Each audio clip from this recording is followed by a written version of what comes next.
Namun ajudannya itu nggak boleh dengar, nggak boleh lihat. Dikasih handphone, ditutup matanya.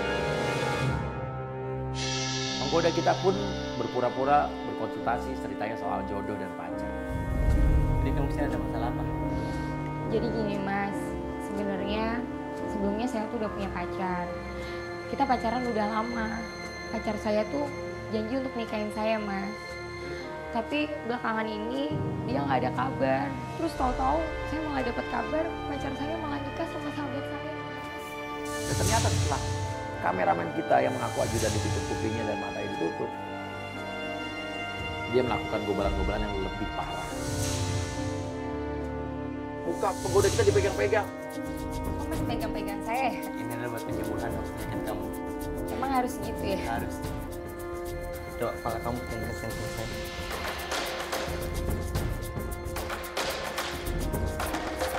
Dia ngambil handphone, dia moto. Di foto. Pas tutup mata, dia malah moto dan selfie. Nah loh, orang pintar macam apa ini? Orang pintar zaman now. Sekarang kamu minum. Enggak Mas, tadi udah minum kebetulan. Jadi haus. Oh, dia nyuruh penggoda kita minum air. Gak apa-apa, minum aja gak apa. Menurut gue sih ini modus lah. Nggak, gue percaya pakai begini-begini tuh. Jangan, aduh nanti bahaya Mas.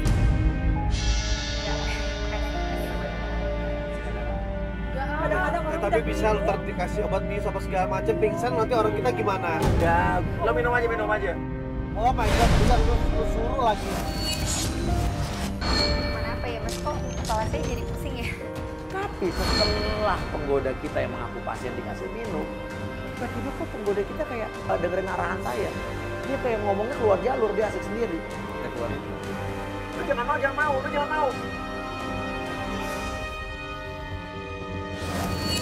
mau. Kan lu udah bilang jangan diminum. Jangan mau, lu kok mau sih? Jangan mau. Gua malah nurut. Itu dia keluar. Kok kayak Gara-gara air tadi lo bukan sebenernya lo.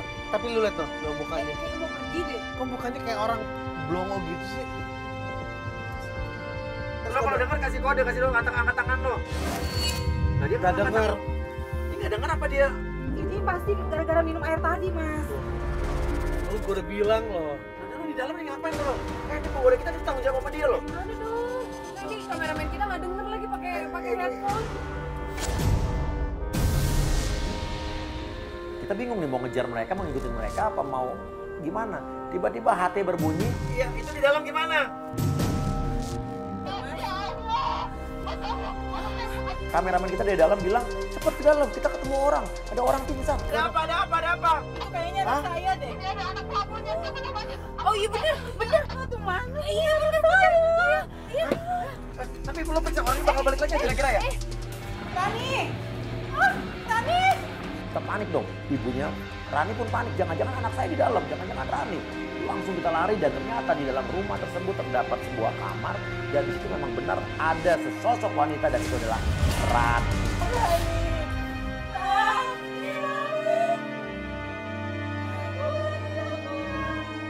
Rani tetap tidak nyaut, tidak bergerak. Saya berpikir, Rani sudah tidak bernyawa. Mas, gimana Mas? Ya, tolongin. Gimana saya? Masih hidup apa enggak? Coba lihat dong. Oke, sekarang kita lihat dulu, ya kan? Ya, kita lihat dulu. Ini masih hidup ini. Masih hidup kan? Tantan, maaf, mundur. Bu, jangan biar aja. Ternyata Rani itu pingsan karena saya masih lihat ada denyut nadi. Saya pun melakukan sebuah tindakan di mana saya pernah belajar tentang titik-titik saraf dan akhirnya Rani pun bangun.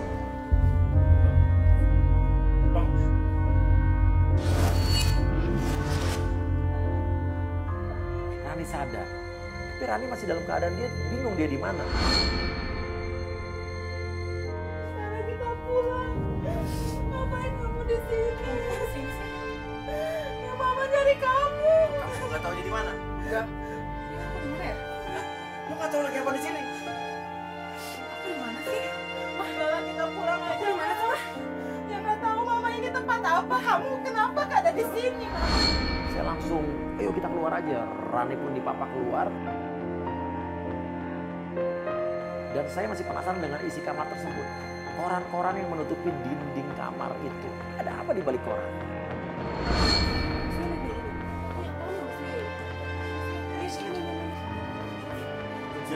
Jeruji berdiri sendiri.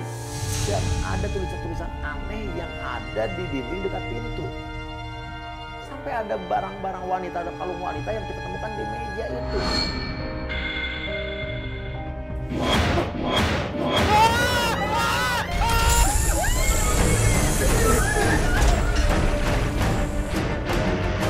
Berat! Wah, kita teriak, kita jerit, kita langsung lari, poyong lari keluar, dan kita langsung ngosongan dan kita bilang, kamu nutup pintu nggak? Semua nggak ada yang ngaku. Itu pintu gak sih? Enggak, gue enggak sama sekali gue enggak nyentuh Gue beneran. lagi pegangin nanti juga Mas Dwi. Gue tadi pikir lu malah. Udah sekarang gini aja deh, klien kita, ibunya sama Rani udah dibawa pulang ke rumahnya. Sekarang gini aja deh, menurut gue kita tetap harus tunggu, kita harus lihat kedatangan cowok itu lagi di sini. Kita nunggu di seberang jalan aja. Yuk, mobilnya pindahin, mobilnya pindahin. Kamu saya putuskan untuk nunggu di depan rumah Siti. Aku masih bingung pertanyaan tadi. Itu penggoda kita belum bisa hilang kontak. Gue ngeliat muka dia tuh kosong. Gue curiga gara-gara minuman itu deh. Oh dia nih. Bener.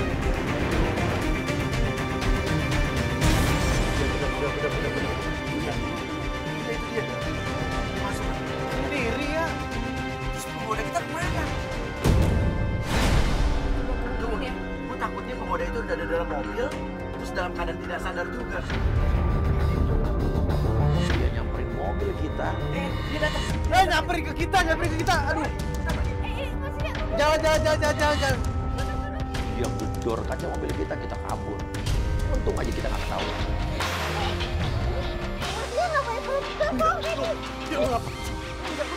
Dia takut kelihatan. Ini kita lagi ketakutan, panik. Raja sama Mas Uya malah melukin gue. Apaan sih mereka ini? Gue ngerti deh sama mereka. Gue takut. Pakai bercandaan lagi.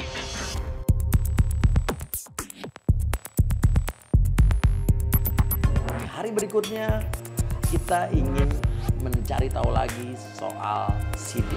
Oke, sekarang kita sudah di depan rumah Sidik. Sekarang gini, lu kan beberapa hari ini berarti bolak-balik ke rumah Sidik ini kan? Rumah yang mana ya? Itu!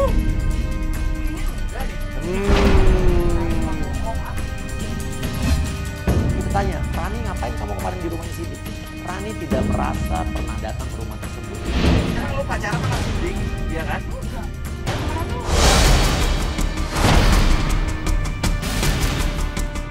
Kamu tuh udah bohong ya? Kemarin bilang kita pacaran, sekarang mau temenan. Gimana tuh? Aku temenan doang, Mas. Aku gak pacaran. Jangan suka bohong. Gimana ya? Sih aku temenan doang. Dan saat ibunya nanya, kamu ngapain pacaran sama Sidik? Rani bilang dia tidak pernah pacaran sama Sidik. Dia bilang dia kenal, tapi katanya Sidik itu temennya. Lu tiap hari pergi, dijemput, baru sampai rumah, lu pergi lagi dijemput Sidik. Lo kesini lo nggak kerasa tetap. Jangan-jangan kepengaruhan lagi nih anak. Ya Sekarang gini aja deh, udah. Kumaha. Ini sih menurut gue sih, dia bohong. Lu lagi peres. Buang apa sih, Mas? Ya udah nggak udah gini. Lo masuk ke dalam, lo pura-pura jadi mau konsultasi. Ntar gue kasih minum gue nggak mau. Enggak, lo kenapa-ngapain lagi juga ngapain dia malu? Belum. Ya oke. Gue bawa kamera kan? Bawa kamera. Gue dong disuruh sama Uya untuk masuk ke dalam rumah orang pintar itu. Tapi begitu gue sampai di dalam, apa yang terjadi?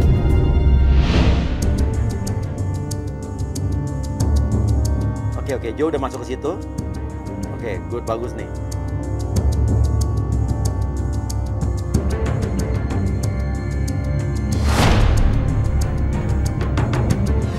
Oh, orangnya keluar.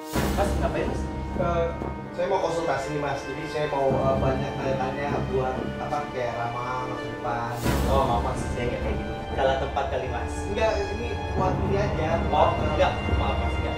Kan saya udah malam juga, saya juga istirahat. Dengan mas, keluar ya. Dengan saya. Oh, maaf mas. Sorry mas ya. Langsung ditolak. Untung dong gue sempet naruh kamera candid, jadi kita bisa dapat gambarnya. Mainan tetap ditaruh di situ, pintar jauh. Gini aja. Sekarang kalau Joe udah balik, lu lu yang kesana.